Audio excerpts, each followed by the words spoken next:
Hello friends, स्वागत है आपको मेरे यूट्यूब चैनल पर। दोस्तों, आज की वीडियो में जानेंगे एस्काजिन सिरप के बारे में। दोस्तों, जो एस्काजिन सिरप है ये छोटे बच्चों के लिए यूज किया जाता है और इसमें जिंक डाला हुआ है। जो छोटे बच्चे होते हैं उनकी जो इम्यूनिटी होती है वो बहुत कमज़ोर होती है, जिसकी वजह से क्या होता है वो बार बार बीमार पड़ते हैं। जो सीजन में बीमारी होती है जैसे सर्दी, खांसी, जुकाम, बुखार, ये उनको बार बार होता है। उसके साथ साथ उनको डायरिया जब होता है तो भी देते हैं, डायरिया को रोकने के लिए। तो जो छोटे बच्चे होते हैं उनका जो डाइजेशन है उतना अच्छा नहीं होता है, जिसकी वजह से उनको बार बार डायरिया होती है। तो डायरिया को रोकने के लिए भी दिया जाता है। तो इस वीडियो में हम जानेंगे एस्काजिन सिरप के बारे में, इसका यूज और हम कौन कौन सी बीमारी में कर सकते हैं, क्या कंपोजिशन डाला गया है, साइड इफेक्ट क्या है, डोज कितना लेना है, पूरी जानकारी देने वाला हूँ। तो आप वीडियो को लास्ट तक देखें। सबसे पहले बात कर लेते हैं एस्काजिन सिरप के बारे में। तो देखो, ये आपको 50 ml का आएगा, जिसकी प्राइस जो भी है करीब करीब 50 रुपये ही है। इसको एपेक्स नामक कंपनी द्वारा बनाया जाता है। अगर बात करें कि इसमें कंटेंट क्या डाला गया है, तो इसमें डाला गया है जिंक एसीटेट। ये ओरल सोल्यूशन होता है, रेडी मिक्स होता है, इसको बनाने की कोई भी ज़रूरत नहीं है। तो अब बात कर लेते हैं कि इसके फ़ायदे क्या क्या हैं।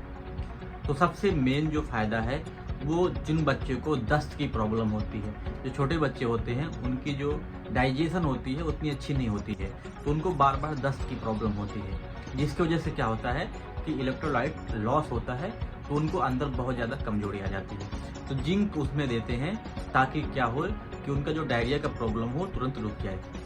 तो छोटे बच्चों में जिंक का यूज बहुत ही किया जाता है। तो पहली प्रॉब्लम है दस्त को रोकने के लिए।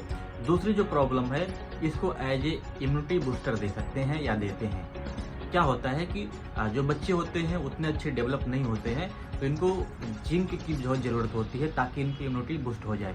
तो जब इम्यूनिटी इनकी मजबूत रहेगी तो जो सीजन में बीमारी होती है जैसे सर्दी, खांसी, जुकाम, बुखार या पेट दर्द, बदन दर्द, तो ये सब नहीं होगा इनको, ये तंदुरुस्त रहेंगे। तो एज ए इम्यूनिटी बूस्टर भी इस सिरप का यूज करते हैं।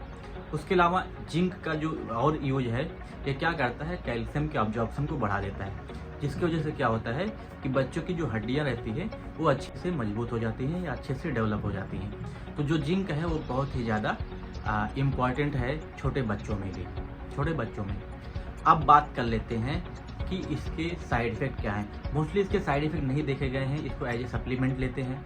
अब जो एस्काजिन सिरप है ये रेडी टू यूज है, यानी अगर आपका बच्चा 1 साल से अबव है या 2 साल से ऊपर है तो उसको ये आप दे सकते हैं 5 ml। इसको 15 दिन तक का कोर्स होता है, आप कंटिन्यू 5-5 ml 15 दिन तक आपको देना रहता है। जो छोटे बच्चे होते हैं जो 1 साल से कम होते हैं उनको ड्रॉप आता है, बहुत सारे जिंक के ड्रॉप आते हैं, तो उसको 1 ml देना रहता है, वो भी 15 दिन तक रहता है। इसमें जो सिरप होते हैं इसमें 20 mg ऑफ एलिमेंटल जिंक होता है ईच 5 ml, और ड्रॉप में जो होता है 1 ml में 20 mg ऑफ एलिमेंटल जिंक होता है। तो अगर आपका बच्चा एकदम छोटा है, 1 साल से छोटा है, तो आप उसको 1 ml ड्रॉप में दो। अगर 1 साल से बड़ा है, 3-4 साल तक का है, तो आप उसको 5 ml दिन में एक बार दे सकते हैं। तो इस तरह से इसका डोज देते हैं। अगर बात करें इसकी सेफ्टी की, तो ये बिल्कुल भी सेफ़ है, छोटे बच्चों के लिए ही बनाया गया है। और अगर दस्त भी नहीं हो रहा है तो एज इम्यूनिटी बूस्टर दें ताकि वो मजबूत रहे। और जिसके घर में छोटे बच्चे हैं, ये सिरप आपको अपने घर में ज़रूर रखना चाहिए। तो दोस्तों, ये पूरी जानकारी थी एस्काजिन सिरप की। आई होप मैं आपको समझा पाया हूँ। आज की वीडियो में इतना ही, मिलता हूँ अगली